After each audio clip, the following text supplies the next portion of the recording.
Hi guys, Luton here, and so the PS4 has been released. I am not actually picking one up yet until the new year, but seeing as it's out, I thought it'd be good to speak to someone who has had experience with Battlefield 4 and the PS4. So I'm going to be talking with DynamiteTiger here, who is actually he's a good friend of mine, been working together for a few years on the clan, which I helped to found. Now, I have less involvement with that now because I've been really busy, but that's my association here with DT. So hello, welcome DT. Hey, yeah, great to be here. Thanks for having me, Lee.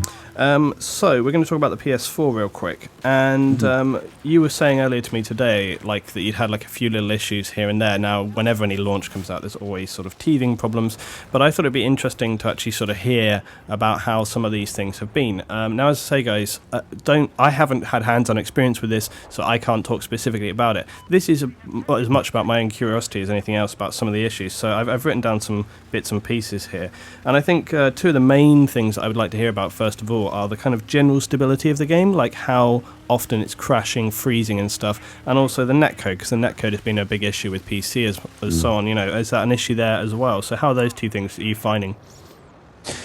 Okay, well, first of all, let me just make it clear that I did actually get Battlefield 4 for PS3, and I found the stability on the PS3 was way better than PS4. And of course, I mean, we're talking about a brand new launch on a new console, so of course there's going to be some issues and stuff. But as far as PS4 is concerned, only just recently, and I'm talking like within the last couple of days, have we actually been able to play Conquest Large.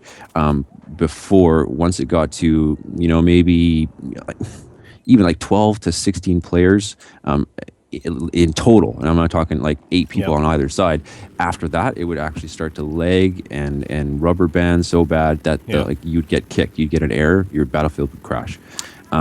So just recently have I actually tried playing Conquest Large because it wasn't working. The only game types that were working up until a couple of days ago, 100%, was Domination and TDM. Okay, and when you say it was to crash, this is something that always is curious with me. When things crash on a console, it's very different to on the PC. And this is the kind of thing that is very interesting. On the PC, when stuff crashes, it's usually just your window. So you just close it and reopen it and you're ready to go again. So it actually doesn't really cause you that much problem. Like, often when people crash on the PC for Battlefield, you're kind of like, I've crashed, pain in the ass. But you're back in the game in like 20 seconds. So it's really not a big deal, especially if you've got like a good SSD or whatever. But with the PS4 and with most consoles, whenever you used to crash on console for like Battlefield 3 on PS3 or whatever, it usually locks the system, like freezes. You have to do a full restart. Is that the case for PS4, or does it literally just kick you out of the game? It's actually, it just kicks you out of the game, and that is it's such a it makes such a huge difference. Honestly, it's so much better. And yeah, I've actually been doing a lot of live streaming with the PS4 with the new live streaming feature. Oh, sure, yeah. And so of course, I'm crashing, fairly often, and then I just have to type in my live screen. I'll be back in 30 seconds. Battlefield just crashed, and PS4, yeah, I just load it right back up. The cool thing is too, like, even the beginning animations of the game aren't like, you don't have to sit there and watch through the whole freaking intro title you had to on BF4 3 and stuff like that. So yeah, you can get back into the game quite quickly. So if you're sitting down for an evening at the moment, how many times would you think you're going to crash of an evening right now in its current state? Is it very specific on the game mode and the server and things? It really is. It has a lot to do with the servers. For instance, like Conquest Large, it's working on a lot of the maps, but there are still some that you'll get rubber banding and stuff. And like Locker Room, for instance, I've yet to finish a full round of Locker Room. We've had so many like awesome rounds. They're like, a lot of us are in first place and they're like 14,000 points and crap, and then 3/4 of the way through the match, that's it. Yeah. Everybody in the round gets kicked out of that. Everybody's had that. I've had it so many times, and you're sort of doing quite well. You're in the sort of top 4 or 5 players. You've got a good score, and then you're right towards the end of the game, kicks you out, and you're like, you join back in at the end, and you get like, you finish 1-0, and you're like, thanks for that.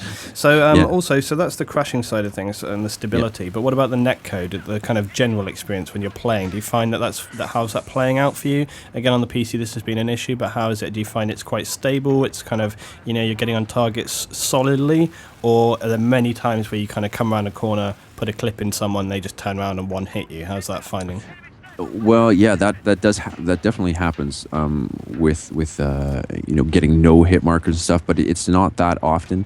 I find what happens more often is just it seems like you should have killed that guy, and there's like no way he could have killed you first. Yeah. You see that you kill cam, and he's got 1%, and so it's. But at the same time, I mean, with that said, though, at the same time, there's still tons of trading. Trade deaths and stuff, and it's just it's hard. There's so many variables right now. I think a lot of the right that is just so hard to kind of pinpoint whether or not it is the netcode. Because I mean, even for me, for instance, I'm like, frick, man, I'm dying so much in this game. Yeah. It's unreal, and I can't and I can't quite pinpoint it if it's me still getting used to the controllers, because there's still, it's problems where I'm like, oh, I try to ADS, but I throw a grenade, and it just drives you nuts. But I will say that the netcode, it's a massive problem with games, and I'm very pleased that they did actually fix this so far with PC. I can imagine that from DICE's point of view, what they're doing is they're kind of going through things quite pragmatically and solving them as they go, which is why they've been making these lists. It's why they've been communicating well with the community, the and going through and checking stuff great. off. So I imagine they've done a lot of work on the PC. I wanted to sort of see the state of things now with the PS4, and then it'll be interesting to hear in perhaps a week or two where we are and how things have improved. So we'll see where we are with that. But yeah, talking about the controls, now obviously a lot of people complained about this. There are some variations that you can make in terms of changing the veteran setup and so on and so on. But how have you been finding that with the control setup? Have you tried out various different controls? Have you found one that you're comfortable with? It's funny. I had to actually laugh out loud when when they announced a little while ago. They said, "Yeah, no problem for anybody who wants the Battlefield 3 controls. We've got you covered to set." It's not even. You play with all the different setups, and I've gone through all of them, like Legacy, Southpaw, and everything to try and get it as close to the veteran setups as possible. And it really, you can't get it exactly the same. There's no way to do it. They don't have that option. When it comes to using the controls, as I kind of mentioned, they have now flipped. So the ADS and fire, which were almost always on L1 and R1, are now on L2 and R2, and there's no way to change that back. So you're doing, in game, it's just by habit. It's just, I think over time it does feel a lot better though.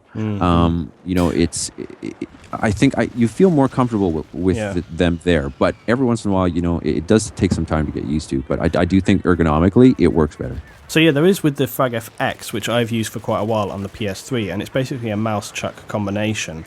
It works by plugging a USB dongle in. Now, I haven't seen whether this actually works for the PS4, and there's a good possibility that it doesn't work. However, these things have been around a while, and I'd be surprised if it doesn't work that they didn't find a solution. But one of the best things about the Frag FX is actually the fact that you can free keybind any of the controls. So basically it works by you just press a button on the Frag FX, and then you can swap any keybind combination. So if you wanted to swap keybinds around to make your absolute custom setup, you can do that. So it would be a very, very good thing indeed if it does work. But I'd be very interested to hear whether or not that thing works as such.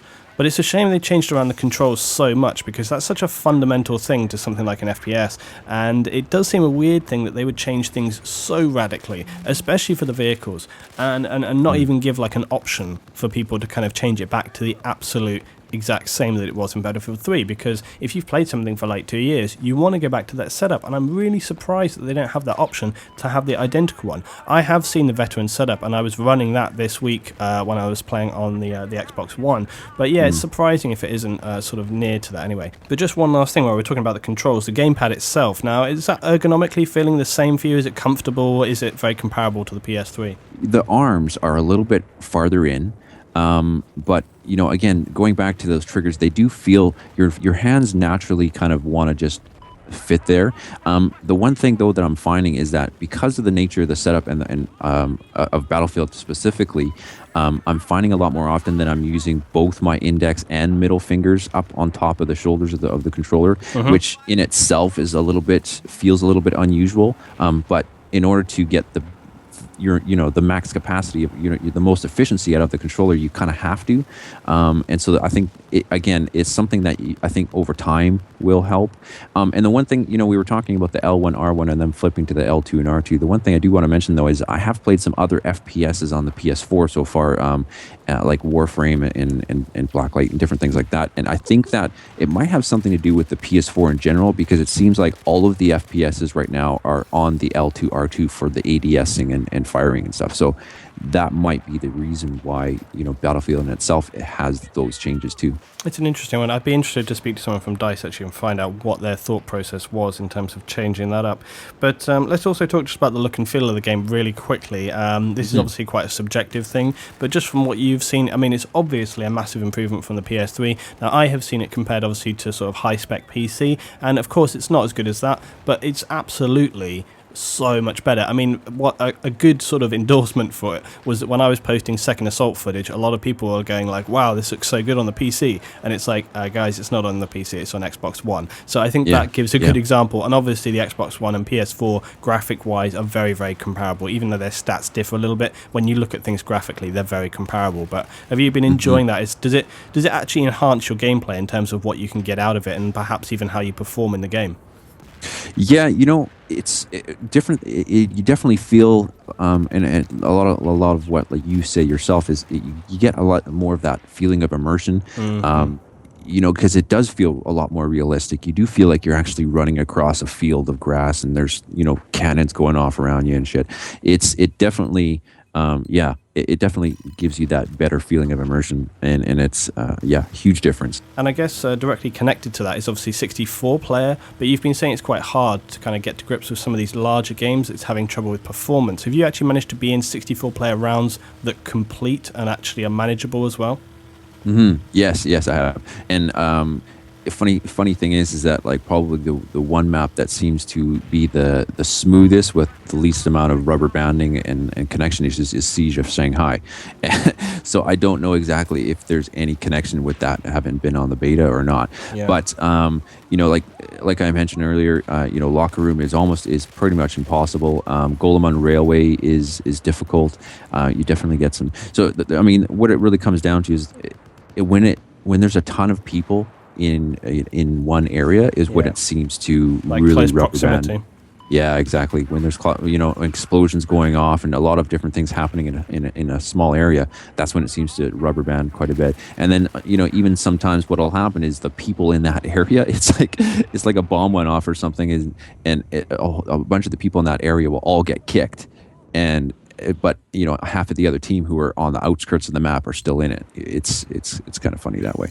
Yeah, I think I have actually experienced that on the PC as well. When we have had massive kick issues and stuff, it does tend to be sometimes when you've been in those close areas. But again, as I say, that's been majority fixed now. So I would like to hope that in the next couple of weeks that's going to come down with the consoles as well.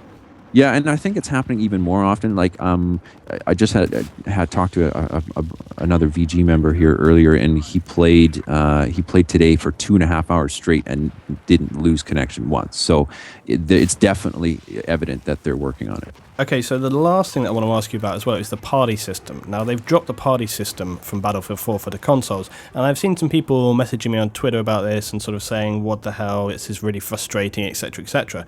But they have changed up the system, and I believe it's the same with the console as it is with the PC, that now if a player joins with you can often make a new squad. This is actually a setup that you can have on Battlelog. You can turn it on and off, that when people join you, and it was actually kind of annoying sometimes. I'd be in like a squad and I wanted to stay there, and someone would join me and it would make a new squad for us.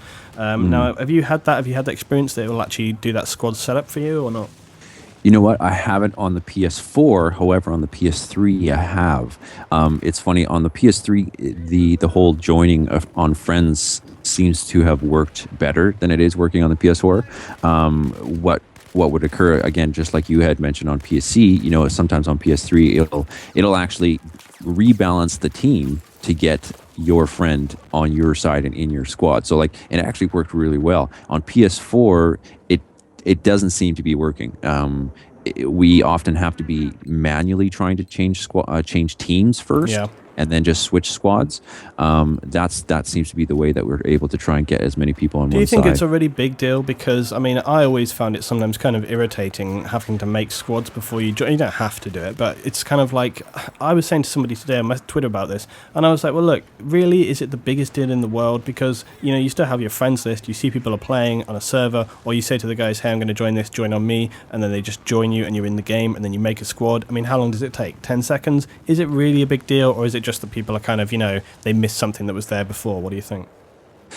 You mean in the pre-lobby setup? Yeah. Is what you're referring to. Yeah. You know what? I don't think that's that big a deal. No, you're right. And especially with the ability for you to get in and out of games as quickly as you can, it's not that big a deal. The biggest part of it is being able to try and get your friends together. And one of the biggest, things that would help with that was having our own server. So I know on PC you can get a server. You still can't get a PS4 server or rent one, right? Yeah, so you don't have any admin abilities whatsoever to even try and say team up a whole team of 10 to 12 guys or anything like that. So we're constantly split up, and so it's difficult to try and have some actual structured gameplay when you can't get your team together. Yeah, definitely. All right, guys, so that's our little thoughts about the initial PS4 launch there in terms of Battlefield 4, some of the connectivity problems, some of the general teething issues that are happening. And as I say, with the PC, I think they actually handled it really well. A lot of people were getting very, very irate about it, understandably. But as I say, for me, in the past, the biggest deal for me is communication. And DICE have been really good with their communication. They've been making posts, they've been interacting, and they've been actually addressing issues. They even posted checklists saying these are the things that we're pending, that are working on, these are the things we feel we've resolved. And actually, like I say, it's been really good. They've resolved the crashes, the netcode is being worked on, we're finding out other things like this damage bug, but I've already seen like Jack Frags posted a very excellent video where he showed specifically how it was working. And when you have a video like that, it really, really helps DICE pin down the things that they need to fix and actually address that problem. So I have no doubt that they're going to be working on this, and the same with the PS4. If people can make videos from the PS4 demonstrating specific issues, that will help DICE immeasurably to fix things as quickly as possible. So guys, let me know your thoughts on this today. DT, thank you very much for joining me today. Thanks for having me. And as I say, guys, in the new year, I will be picking up a PS4. I probably will be able to have a little look at these things amongst other titles as well. One of the best things, of course, you can actually stream from the PS4, so I'm looking forward to that very much.